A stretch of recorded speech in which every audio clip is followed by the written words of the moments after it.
pimpinan KPK baru ini yang milihin Jokowi loh. Ya, Makanya salah satu yang harus dilakukan. Iya kan? Panselnya kan panselnya Pak Jokowi. Terus 10 nama dikirim ke DPR. Pas Prabowo belum dilantik.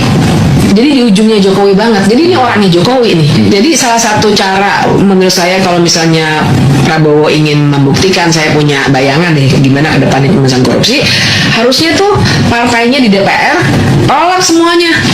10 calon itu yang udah KPK yang bersikap pasif terhadap kasus dugaan korupsi Joko Widodo telah menguatkan asumsi yang kuat bahwa KPK bekerja untuk kepentingan menyelamatkan uang negara, bahwa KPK bekerja bukan untuk kepentingan menyelamatkan uang negara, tetapi demi kepentingan menyelamatkan penguasa, mantan penguasa, dan bahkan oligarki di lingkaran kekuasaan. Empat, belum adanya laporan masyarakat seperti yang diungkapkan KPK adalah tidak benar.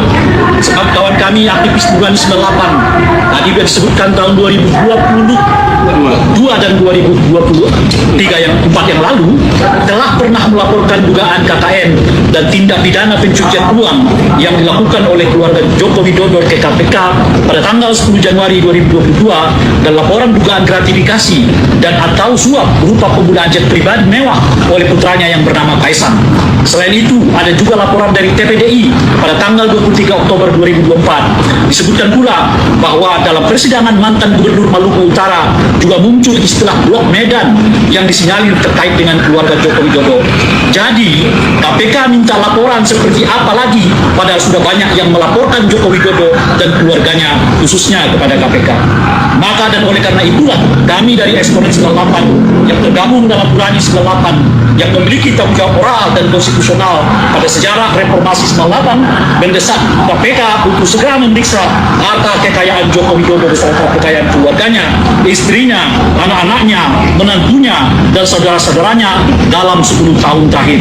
Sebab rilis OCCRP itu dengan tegas mensiratkan banyaknya warga negara Indonesia dan dunia yang memberi perhatian atas seluk-beluk dan asal-usul kekayaan Joko Widodo dan keluarganya yang sangat fantastis.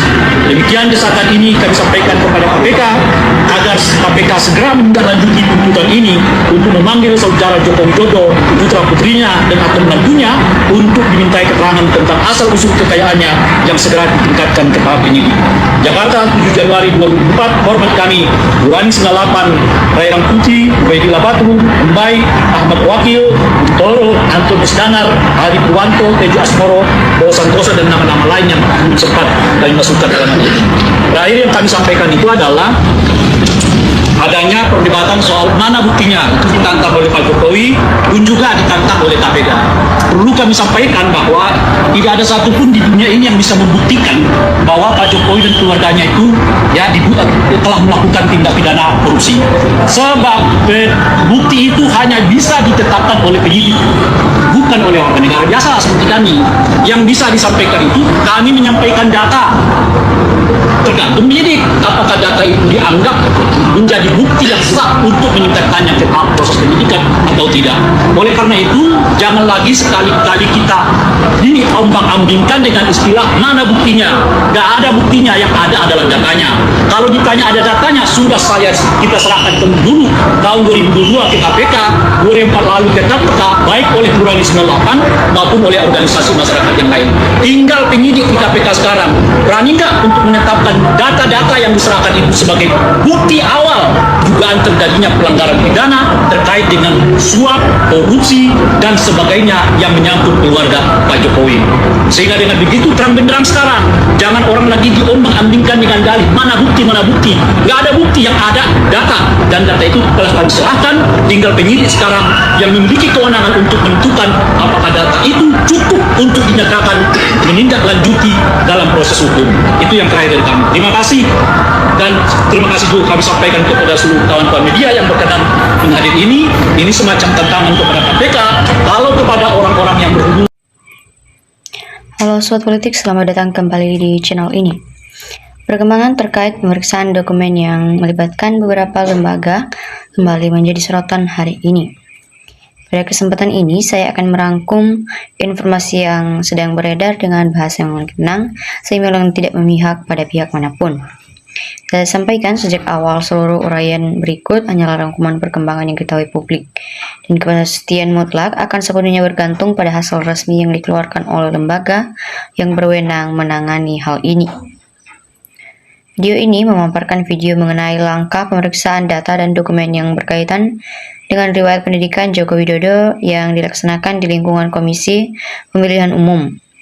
Dijelaskan bahwa kegiatan ini menghubungkan keterkaitan antara beberapa pihak utama, yaitu Joko Widodo sendiri, Universitas Gadjah Mada selaku lembaga yang menerbitkan dokumen pendidikan, KPU yang menyimpan arsip terkait, serta peran unsur keamanan dan kepolisian yang hadir dalam rangka mendukung kelancaran proses sesuai tugas masing-masing. Perlu dipahami bahwa hal ini merupakan kelanjutan dari rangkaian permintaan informasi dan proses hukum yang telah berlangsung sebelumnya. Dijabarkan pula hubungan kerja antar pihak yang terlibat. KPU memiliki arsip dokumen yang diserahkan saat pendaftaran jabatan publik. UGM selaku institusi pendidikan menyimpan catatan asli masa studi, sedangkan unsur terkait lainnya hadir guna memastikan prosedur yang berjalan aman dan tertib. Pemeriksaan ini mencakup pencocokan kelengkapan berkas sesuai data yang tertera, serta kelengkapan administrasi yang menjadi dasar setiap lembaga menyimpan dokumen tersebut. Belum ada keterangan rinci mengenai hasil sementara yang diperoleh. Kegiatan ini lebih berfokus pada verifikasi pencatatan sesuai prosedur yang berlaku. Beragam pandangan yang muncul juga disajikan secara seimbang. Ada yang menilai pemeriksaan ini lebih penting untuk menjamin kejelasan data yang pernah digunakan dalam proses pelayanan publik. Di sisi lain, ada pula yang menyoroti perlunya memperhatikan prosedur perlindungan arsip negara serta ketentuan yang mengatur akses terhadap dokumen yang disimpan berbagai instansi. Para ahli hukum mengingatkan bahwa setiap lembaga memiliki kewajiban melaksanakan aturan yang berlaku, dan keterlibatan lebih dari satu pihak bertujuan agar pemeriksaan berjalan menyeluruh dan transparan. Dijelaskan pula bahwa kegiatan semacam ini mengikuti alur permintaan informasi maupun putusan yang telah dikeluarkan sebelumnya. Setiap lembaga memiliki hak dan kewajiban yang diatur undang-undang saat diminta menyerahkan atau memeriksa dokumen. Kehadiran perwakilan dari berbagai unsur bukan menandakan hal yang tidak wajar, melainkan bagian dari upaya koordinasi agar setiap langkah yang diambil dapat bertanggungjawabkan secara prosedural. Sampai saat ini belum ada pernyataan resmi yang merangkum hasil akhir pemeriksaan. Pihak-pihak yang terlibat menyatakan akan menyampaikan informasi jika sudah ada kesimpulan yang sah. Secara keseluruhan, perkembangan yang terjadi menunjukkan bahwa proses penelusuran kejelasan dokumen terus berjalan melibatkan instansi yang relevan. Masyarakat diharapkan tetap mengacu pada pengumuman resmi dari lembaga berwenang, tak terburu-buru menarik kesimpulan sebelum hasil lengkap disampaikan, serta menghindari penyebaran narasi yang belum memiliki landasan bukti yang jelas. Untuk melengkapi pemahaman, perlu ditambahkan bahwa pengelolaan arsip masing-masing lembaga memiliki aturan tersendiri. Ada dokumen yang wajib disimpan dalam jangka waktu yang lama sesuai ketentuan arsip nasional. Ada pula yang dapat diakses setelah memenuhi syarat hukum tertentu.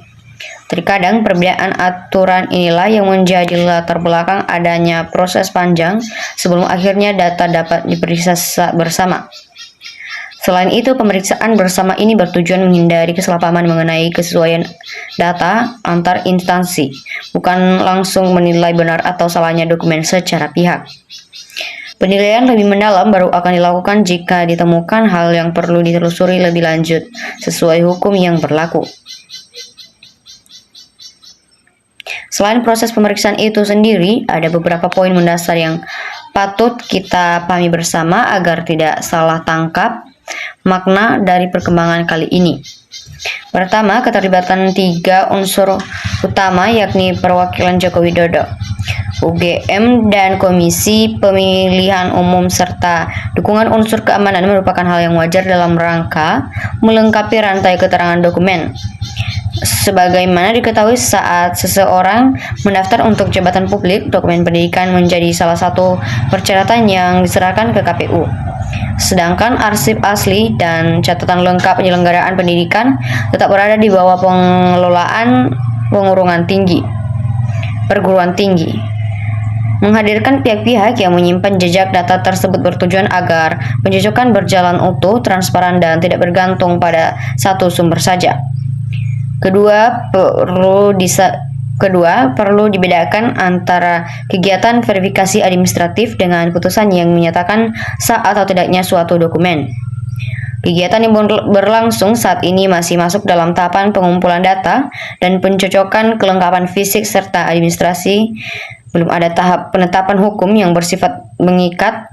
Jika dalam proses ini ditemukan perbedaan atau catatan yang perlu diklarifikasi lebih lanjut, barulah akan disusun langkah selanjutnya sesuai mekanisme aturan yang berlaku, baik jalur penjelasan antar lembaga maupun rujukan kembali ke proses hukum yang sedang berjalan.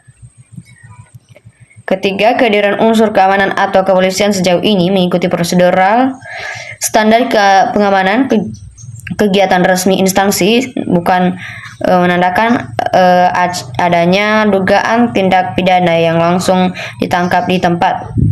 Hal ini dilakukan semata-mata agar proses berjalan tertib, aman, dan setiap pihak yang hadir dapat menyampaikan keterangan dengan tenang tanpa gangguan dari luar. Yang keempat, dari sisi aturan kearsipan, dokumen yang disimpan di KPU, perguruan tinggi maupun instansi yang memiliki masa simpan dan data cara pengungkapan yang diatur sendiri. Ada bagian yang terbuka untuk umum sesuai ketentuan keterbukaan informasi publik, namun ada pula bagian yang bersifat tertutup demi perlindungan data pribadi maupun kerahasiaan arsip negara. Menemukan batasan yang tepat saat memeriksa berkas bersama menjadi salah satu hal yang sedang diselaraskan dalam proses ini.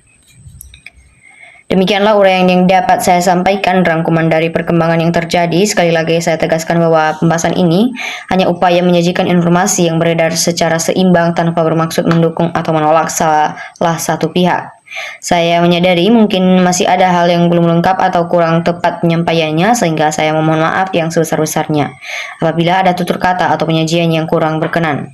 Mari kita tunggu hasil resmi yang akan disampaikan pihak berwenang, serta menjaga sikap tenang, saling menghormati, menghargai, dan menyikapi setiap informasi yang ada. Terima kasih telah menyimak hingga selesai, semoga bermanfaat.